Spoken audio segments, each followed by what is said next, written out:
Вітаю вас, друзі! Сьогодні вночі російські терористи, які програють російсько-українську війну і самі це визнають, здійснили чергову масовану терористичну атаку проти нашої країни. А сегодня ночью в Киеве загорелась Киево-Печерская лавра. Росіяни навмисно били по цивільних об'єктах саме для того, щоб тероризувати українців, щоб нас із вами залякувати. Сукупно окупанти застосували майже 700 дронів та ракет. Внаслідок російської атаки у Києві загинули щонайменше 5 людей, ще 25 людей постраждали, серед них 2 – це діти. Під ударом опинилася кіностудія імені Олександра Довженка, пошкоджено костюмний цех, інші корпуси та будівлі, знищено найбільшу і найстарішу костюмну колекцію України. Міністерство оборони так званої Росії підтвердило, що вони завдали туди удару, а інші росіяни почали цей удар виправдовувати, тому що Довженко був русофобом. У Харкові росіяни завдали повторного удару під час гасіння пожежі та вбили 4 рятувальників ДСНС. На Київщині постраждали 3 людей, серед них дитина. У Сумах постраждали іще 3 людей внаслідок атаки на багатоповерхівку. Серед них 1 дитина. У Дніпрі постраждала 1 людина. Туди били балістикою. Зруйноване одне із приміщень коледжу. Пошкоджений будинок органної та камерної музики. Також росіяни сьогодні вночі знищили серце Нової пошти, найбільший інноваційний сортувальний термінал у Києві. Міністерство оборони так званої Росії назвало оцей теракт атакою на українські об'єкти ВПК. Ось дуже важливий об'єкт оборонного комплексу – Києво-Печерська лавра. Побитий Хрест, Маківка і Веселка.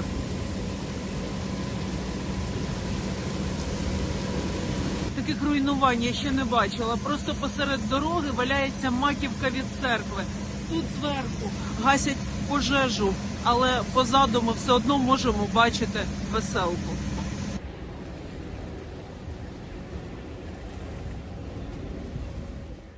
По Києво-Печерській лаврі російські виродки вдарили шахедом навмисно і заявили, що не так і шкода, що вона постраждала, адже там розкольники та сатаністи. Удар прийшовся по даху Успенського собору Києво-Печерської лаври, який був збудований у 1078 році, зазнав руйнувань під час монгольської навали у 13 столітті, був підірваний під час Другої світової війни і пошкоджений росіянами у 2026-му. Якщо ви хочете, щоб більше наших людей лишалися живими, якщо ви хочете, щоб менше росіян виживало, якщо ви хочете, щоб у нашого війська було більше інструментів для помсти, щоб можна було терзати російського солдатіка, обов'язково закиньте зараз на русоріз. Реквізити в описі. Вот они там 3-4 дрона терзают одного солдатика нашего. І, звісно, обов'язково підпишіться на мій канал, щоб не пропускати новий контент. Не тільки Сили безпеки та оборони України карають росіян, а й сама природа. На Кубані почалися повені, Краснодар затоплено. Это кошмар просто. Вся московская. Нормально.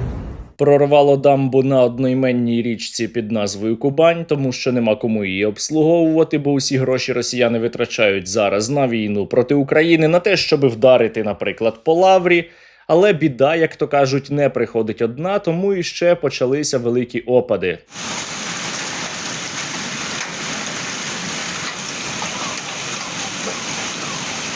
Невеликий потоп також стався і у місті Челябінськ. Дуже шкода, що ніхто із росіян не подох. Сейчас мы на сиденье, походу, будем складывать.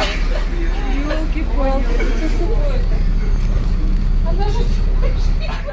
Вирішила покарати природа також і тих росіян, які найбільше підтримують війну проти України – москвичей. Там також потоп. Вот еще очередной.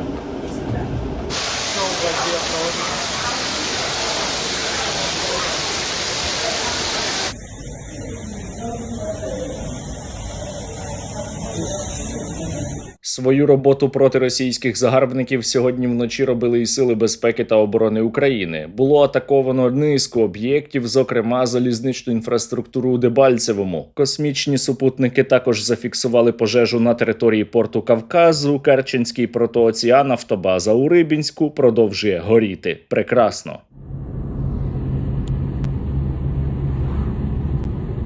У тимчасово окупованому Криму ситуація продовжує погіршуватися і не тільки для росіян, а й для білорусів, які незаконно поїхали на український півострів і дуже налякалися. Я слышал воздушные тревоги. Я видел, как летают дроны. Я слышал, как стреляют и избивают. Я видел в Крыму почти на каждом мосту пулеметные расчеты, которые прикрывают от дронов. Я видел сгоревшие бензовозы, видел на асфальте черные пятна и покореженный жаром металл. Постоянное чувство страха не покидало меня до тех пор, пока я не въехал в Беларусь. Хоча географічно Крим є півостровом, фактично він буде перетворюватися для російських окупантів на острів, відрізаний від усього, особливо від постачання, тому що Україна послідовно б'є по сполученню російських окупантів у тимчасово окупованому Криму із окупованими територіями Херсонщини. Знову з'явилися повідомлення від тимчасово живого Сальдо про атаку на мости.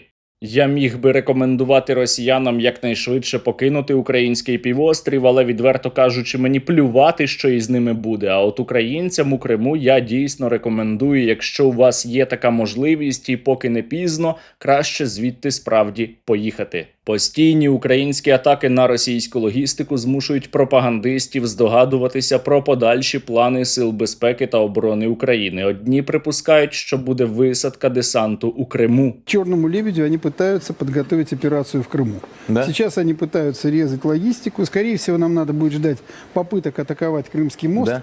И если что-то получится, надо будет ждать, безусловно, попытку высадки в Крыму, причем где-нибудь южный берег Крыма. Про те, що начебто зовсім скоро Україна має здійснити десантну операцію у тимчасово окупованому Криму, я останнім часом від росіян чую усе частіше. Але є інша версія, що почнеться сухопутний контрнаступ.